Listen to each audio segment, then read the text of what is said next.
بسم اللہ الرحمن الرحیم الحمد للہ رب العالمین والعاقبۃ للمتقین والصلاة والسلام علی سید الانبیاء والمرسلین وعلی آلہ واصحابہ ومن تبعہم بإحسان الی یوم الدین، اما بعد۔ جناب عبداللہ ابن عمر رضی اللہ تعالی عنہما کی حدیث ہے صحیح بخاری اور مسلم کے اندر۔ وہ فرماتے ہیں کہ رسول اللہ صلی اللہ علیہ وسلم نے ہر مرد عورت کے اوپر فطرانے کو فرض قرار دیا، بھلے وہ شخص چھوٹا ہو یا بڑا ہو، اسے فطرانہ دینا ہوگا۔ رمضان کے فوراً بعد جو عید آتی ہے، جسے ہم عید الفطر کے نام سے بھی یاد کرتے ہیں، اس عید کی نماز سے پہلے رسول اللہ صلی اللہ علیہ وسلم نے ایک سا پیمانہ مقرر کرتے ہوئے فرمایا کہ ایک سا کے برابر تم کھجور، انگور یا پھر جو سے فطرانہ ادا کرو۔ یہ جو سا نبی کریم صلی اللہ علیہ وسلم نے مقرر فرمایا، اس کا جو وزن بنتا ہے وہ تقریباً 2.25 کلو بنتا ہے، یعنی 2.25 کلو کے برابر ہر مسلمان مرد و عورت، بڑے چھوٹے، آزاد شخص کو عید کی نماز پڑھنے سے پہلے غرباء میں تقسیم کرنا ہوگا۔ جیسا کہ ایک حدیث میں ہے، رسول اللہ صلی اللہ علیہ وسلم فرماتے ہیں کہ یہ فطرانہ ادا کرنا، اس کا فائدہ یہ ہوگا کہ جو رمضان کے اندر آپ سے لغزشیں، کوتاہیاں ہو گئی ہیں، اس فطرانے کی وجہ سے ان لغزشوں کو ختم کر دیا جاتا ہے۔ اور ایک مقصد یہ بھی بتلایا کہ غرباء اور مساکین کے لیے بھی خوراک اور غذا کا بندوبست ہو جاتا ہے۔ فطرانے کے حوالے سے چند مسائل ہر مسلمان کے ذہن میں ہونے چاہیے، ذہن نشین کر لینا چاہیے۔ اس میں سب سے پہلا مسئلہ تو یہ ہے کہ اس فطرانے کی جو مقدار ہے وہ 2.25 کلو ہے۔ 2.25 کلو سے کم نہ دیں، 2.25 کلو سے زیادہ کر لیں لیکن کم نہ دیں۔ ایسے ہی ایک مسئلہ یہ ہے کہ رمضان جس ملک میں آپ گزاریں، اسی ملک میں فطرانہ نکال کر غرباء میں تقسیم کرنا بہتر ہے۔ ہاں، اگر اس ملک کے اندر غرباء اور مساکین کم ہیں یا نہ ہونے کے برابر ہیں، تو پھر آپ اس فطرانے کو دوسرے ملک میں، اپنے ملک میں منتقل کر سکتے ہیں۔ ایک مسئلہ یہ ہے کہ کیا عید سے 1 یا 2 دن پہلے بھی فطرانہ نکالا جا سکتا ہے؟ تو جناب عبداللہ ابن عمر رضی اللہ تعالی عنہما سے یہی پوچھا گیا، تو ان کے عمل سے بھی ہمیں یہ بات سمجھ آتی ہے، یہ بات معلوم ہوتی ہے کہ حضرت عبداللہ ابن عمر رضی اللہ عنہما عید کی نماز سے، یعنی عید الفطر سے 1 یا 2 دن پہلے فطرانہ نکالا کرتے تھے۔ گویا کہ رسول اللہ صلی اللہ علیہ وسلم کے ایک صحابی کی سنت ہے، اور اس سنت کے اوپر عمل کیا جا سکتا ہے۔ یعنی جن کے گھر دور ہیں یا کہیں ایک خاص مقام پر فطرانے کو پہنچانا مقصود ہو، تو عید کی نماز سے، یعنی عید والے دن سے 1 یا 2 دن پہلے آپ فطرانہ نکال سکتے ہیں۔ ایک مسئلہ یہ بھی ہے کہ لوگ فطرانہ کے طور پر بطور فطرانہ رقم ادا کرتے ہیں، جو کہ جائز اور درست نہیں ہے، بلکہ فطرانہ وہ دینا چاہیے جو رسول اللہ صلی اللہ علیہ وسلم نے اجناس جو مقرر کی ہیں اس میں سے فطرانہ دینا چاہیے۔ کیوں؟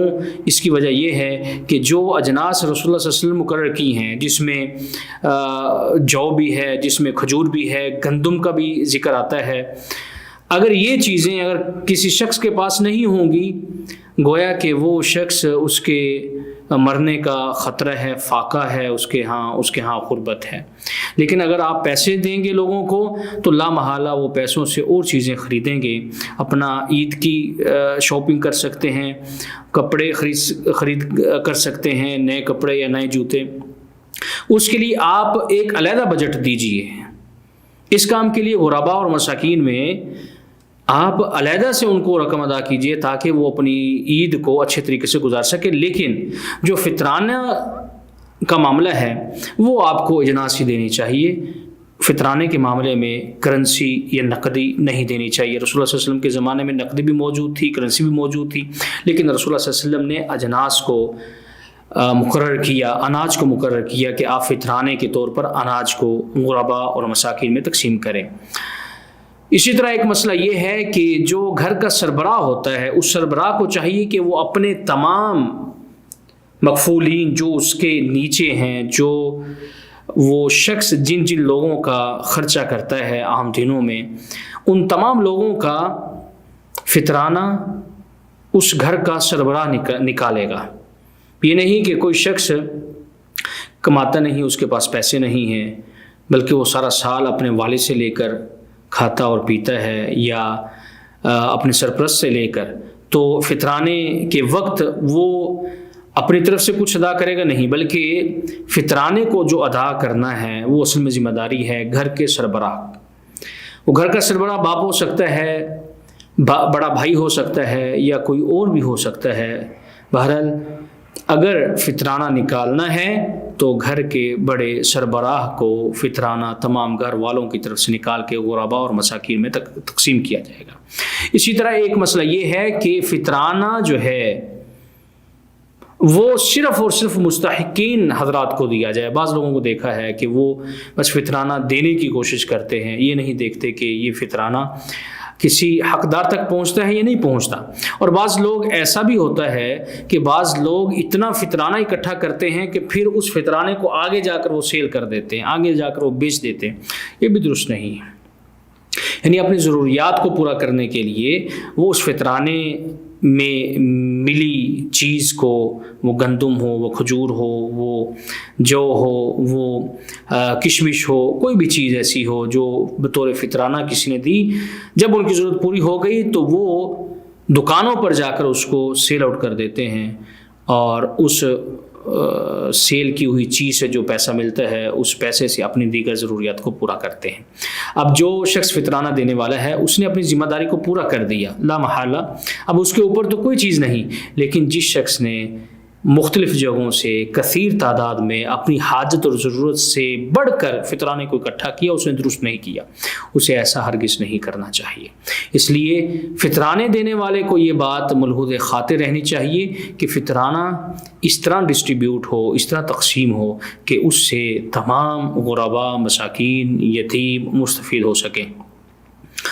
اسی طرح ایک مسئلہ یہ ہے کہ اگر کوئی شخص فطرانہ لیتا ہے، یعنی فطرانہ لینے کا وہ مستحق ہے، اب اس کے پاس فطرانہ جمع ہو گیا ہے کچھ، تو وہ پھر اپنا اور اپنے اہل و عیال کی طرف سے فطرانہ نکالے گا۔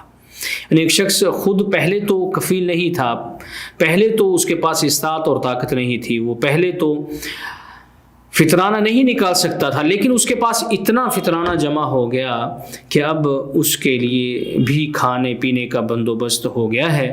اب جو اضافی ہے اسے چاہیے کہ وہ پھر اپنا اور اپنے اہل و عیال کی طرف سے اپنا اور اپنے اہل و عیال کا وہ فطرانہ ادا کریں۔